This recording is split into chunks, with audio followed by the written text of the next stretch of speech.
जय श्री कृष्ण बच्चों, कक्षा 3 में आपका फिर से स्वागत है।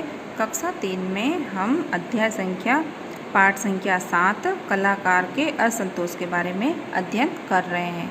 ठीक है, पाठ का नाम क्या है? कलाकार का असंतोष। तो कल के वीडियो में हमने पाठ के पहले भाग के बारे में पढ़ा था कि एक आदमी था, वो क्या करता था, मिट्टी की मूर्तियाँ बनाने का काम करता था और उसकी बनाई मूर्तियाँ अच्छी होती थी, सुंदर बनती थी तो अच्छे दाम में बिक जाती थी और उसके घर का गुजारा भी मज़े में हो रहा था। तो एक दिन उसने अपने बेटे के हाथ में हुनर देखा कि वो भी, उसका बेटा भी अच्छे से मूर्ति बनाने में कलाकार है, तो बेटे को भी उसने अपने साथ साथ अच्छी सी मूर्ति बनाना सिखा दिया। तो जैसे और झिड़कियों से, डांट फटकार से बेटा बाप से भी अधिक सुंदर मूर्तियां बनाने लगा। तो बाप की मूर्ति तो बिकती थी 7 रुपये में और बेटे की मूर्ति अधिक सुंदर होने के कारण 10 रुपये में बिकने लगी। ठीक है, तो इसी प्रकार से दोनों का गुजारा मज़े में हो रहा था। तो आइए आगे के पाठ के बारे में अध्ययन करते हैं। लेकिन इस पर भी बाप की डांट झपट और झिड़कियाँ कम नहीं हुई। बाप बेटे को बहुत डांटता था कि तू अच्छी मूर्ति नहीं है, इसमें कुछ कमी है। तो बेटा क्या करता था, बाप के डांट फटकार से उसे लगता था कि हाँ, हो सकता है मूर्ति में कुछ कमी हो, इसीलिए मेरे पापा मुझे डांट रहे हैं। तो वो बेटा क्या करता था, उस मूर्ति में सुधार कर देता था, तो मूर्ति जो थी वो अधिक सुंदर हो जाती थी। पर फिर भी बाप को तो संतोष नहीं था कि नहीं, और डांट फटकार लगाता, झिड़कियाँ लगाता, बच्चे को डांटता रहता था कि नहीं और अधिक सुंदर मूर्ति बनाओ, इसकी नाक टेढ़ी है, हाथ सही नहीं है, ऐसे करके डांटता रहता था। वह बेटे की बनाई हुई मूर्ति में दोष निकालता रहता था। दोष निकालना मतलब कमी निकालना। बेटा कैसे भी अच्छी मूर्ति बना ले, मगर बाप क्या करता था, वो कुछ न कुछ दोष निकालता ही रहता था, मूर्ति में कुछ न कुछ कमी निकालता ही रहता था। बेटे ने मूर्ति बनाने की ओर अधिक ध्यान दिया। अब बाप की डांट फटकार सुन के बेटे को लगता था कि हाँ, कहीं न कहीं कमी रही होगी, तभी पापा मुझे डांट रहे हैं। तो बेटे ने डांट फटकार से क्या किया, और अधिक मूर्ति को बनाने में ध्यान देने लगा। वह बहुत मेहनत से मूर्तियाँ बनाने लगा। बेटे ने क्या किया, बाप से भी अधिक मेहनत से मूर्ति बनाने लगा और अधिक ध्यान दे के मूर्तियाँ सुंदर बनाने लगा। अब बेटे की मूर्तियाँ अधिक तराशी हुई होने लगी। अब जो बेटा था वो बाप की डांट फटकार से अधिक ध्यान देने के कारण क्या करने लगा, मूर्तियाँ थी जो और अधिक तराशी हुई, मतलब और अधिक सुंदर नई नई आकृतियों की मूर्तियाँ बनाने लग गया था। बाजार में उसका दाम भी बढ़ गया था। जो बेटे की बनाई हुई मूर्तियाँ थी वो बाप की बनाई हुई मूर्तियों से 2 गुना 3 गुना अधिक दाम में बिकने लगी थी। तो बेटे की बनाई मूर्तियों के दाम भी बाजार में अधिक हो गए थे।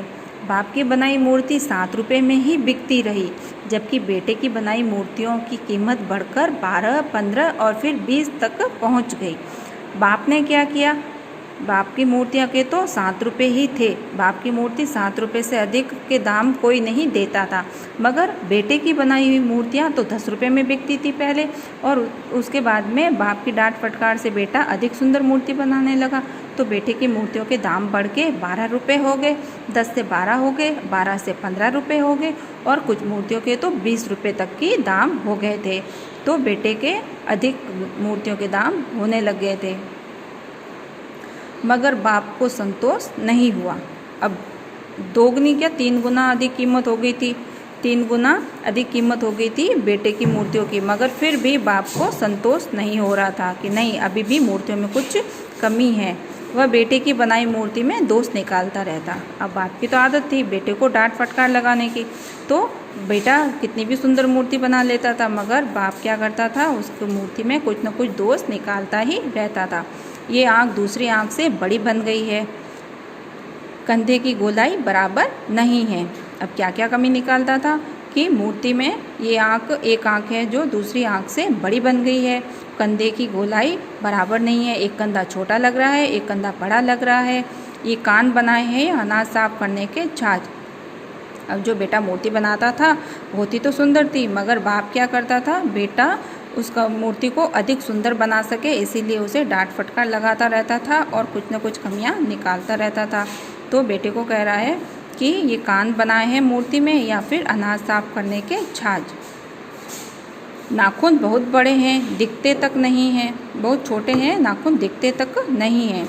और ये नाभि बनाई है या अपने गांव का कुआं। तो मूर्ति में बाप इस प्रकार से कुछ न कुछ कमियां निकालता रहता था। एक दिन बेटे ने झल्लाकर कहा, झल्लाकर मतलब एक दिन बच्चे को गुस्सा आ गया बाप की रोज़ रोज़ डांट फटकार से। बेटा, झल्लाकर का अर्थ क्या होता है? गुस्सा आ जाना। तो एक दिन बेटे ने झल्लाकर कहा, बापू तुम मेरी मूर्तियों में दोष क्यों निकालते हो? बेटे ने बाप की डांट फटकार से एक दिन परेशान होकर पापा को कहा कि बापू तुम मेरी मूर्तियों में दोष क्यों निकालते हो? तुम्हारी खुद की मूर्तियाँ तो दोषों से भरी हुई है। अब बेटा रोज़ रोज़ काफ़ी दिनों से वो डांट फटकार सुने जा रहा था, तो एक दिन उसे रहा नहीं गया और अपने पापा को कहता है कि पापा आप मेरी मूर्तियों में क्यों दोष निकालते रहते हो? आपकी खुद की बनाई जो मूर्तियाँ हैं वो तो दोषों से भरी हुई है। एक भी मूर्ति मेरी मूर्ति से सुंदर नहीं है। मैं तुम्हारी हर मूर्ति में 20 दोष निकाल सकता हूँ। अब ये बात कौन कह रहा है? एक बेटा कह रहा है अपने पिताजी से कि जो आपकी बनाई हुई मूर्तियाँ हैं उसमें मैं 20 दोष निकाल सकता हूँ। मेरी बनाई हुई मूर्तियाँ आपकी बनाई हुई मूर्तियों से अधिक सुंदर है।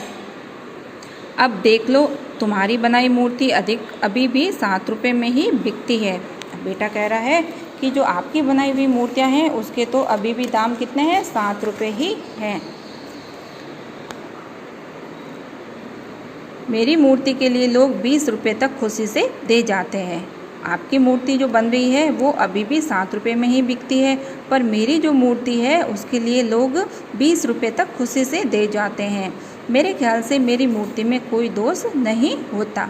अब बेटा कह रहा है कि मुझे लगता है कि मेरी जो मूर्ति बनाई गई है उसमें कोई दोष नहीं है।